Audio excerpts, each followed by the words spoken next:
और रुक करेंगे अगली खबर की ओर, जहां अल नीनो के असर को देखते हुए छत्तीसगढ़ में धान का रकबा घटने की आशंका जताई जा रही है। इस खरीफ सीजन में करीब 50,000 हेक्टेयर तक धान का क्षेत्र कम हो सकता है। इसे देखते हुए सरकार फसल परिवर्तन योजना पर जोर दे रही है, जिसके तहत धान की जगह दलहन तिलहन की खेती करने वाले किसानों को सरकार 15,000 रुपए प्रति एकड़ प्रोत्साहन देगी। योजना पर करीब 200 करोड़ रुपए खर्च किए जाएंगे। एकीकृत किसान पोर्टल पर पंजीकृत किसानों को इसका सीधा लाभ मिलेगा। और इसी पर ज्यादा जानकारी के साथ सहयोगी दिलीप हमारे साथ जुड़ गए हैं। दिलीप, धान का कटोरा कहा जाता है छत्तीसगढ़, ऐसे में धान का रकबा अब घट रहा है।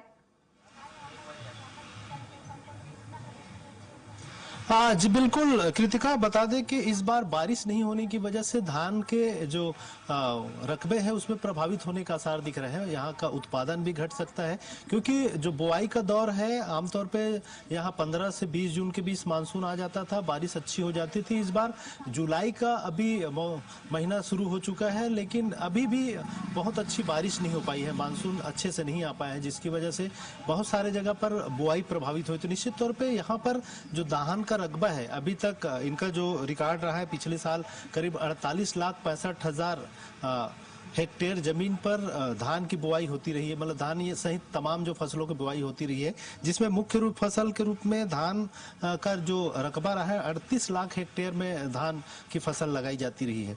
लेकिन इस बार बारिश की वजह से इसमें कमी देखी जा सकती, घट सकती है। और इसके साथ ही साथ सरकार ने भी एक पहल की है फसल चक्र परिवर्तन की, कि जहां पर पानी की बरसात कम होता है, ऐसे जगहों पर दलहन तिलहन लगाकर ऐसे किसानों को प्रोत्साहित किया जाए और ज्यादा से ज्यादा दलहन तिलहन को उत्पादन किया जाए। इसके लिए सरकार ने एक प्रोत्साहन योजना शुरू की, जिसके तहत प्रति एकड़ 15,000 रुपए आदान राशि के रूप में किसानों को दी जाएगी।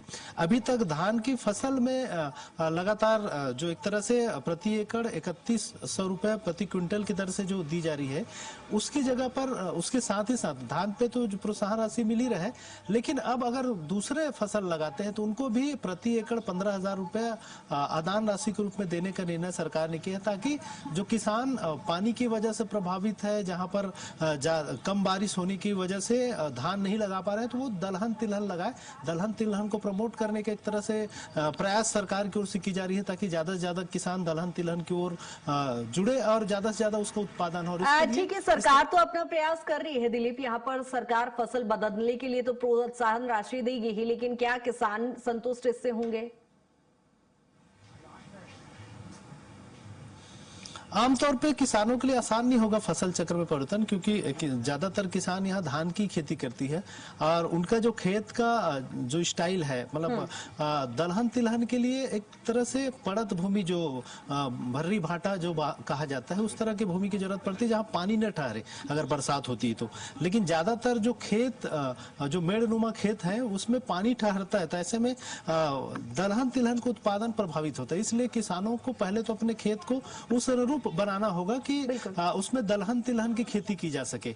इसलिए किसानों के लिए आसान नहीं होगा फसल चक्र परिवर्तन। लेकिन बारिश अगर नहीं होती है तो बहुत सारे किसान उस तरफ रुख कर सकते हैं जहां पर धान की बुआई नहीं हो पा रही है और बारिश कम हो रही है, तो वो फसल चक्र में अपना परिवर्तन करने की ओर ध्यान दे सकते हैं और सरकार की योजनाओं का भी लाभ ले सकते हैं। इसके लिए एकीकृत एक पोर्टल भी बनाया गया सरकार की ओर से, जिसमें इसको लेकर दलहन तिलहन की जो फसल है उसको लेकर भी पंजीयन कर सकते हैं, ताकि उन्हें आदान राशि प्रति एकड़ 15,000 रुपया मिल सके। बिल्कुल दिलीप, यानी कुल मिलाकर कहा जा सकता है किसानों को कहीं भी नुकसान नहीं होगा, सरकार इसको लेकर प्रतिबद्ध है। बहुत शुक्रिया तमाम जानकारी के लिए।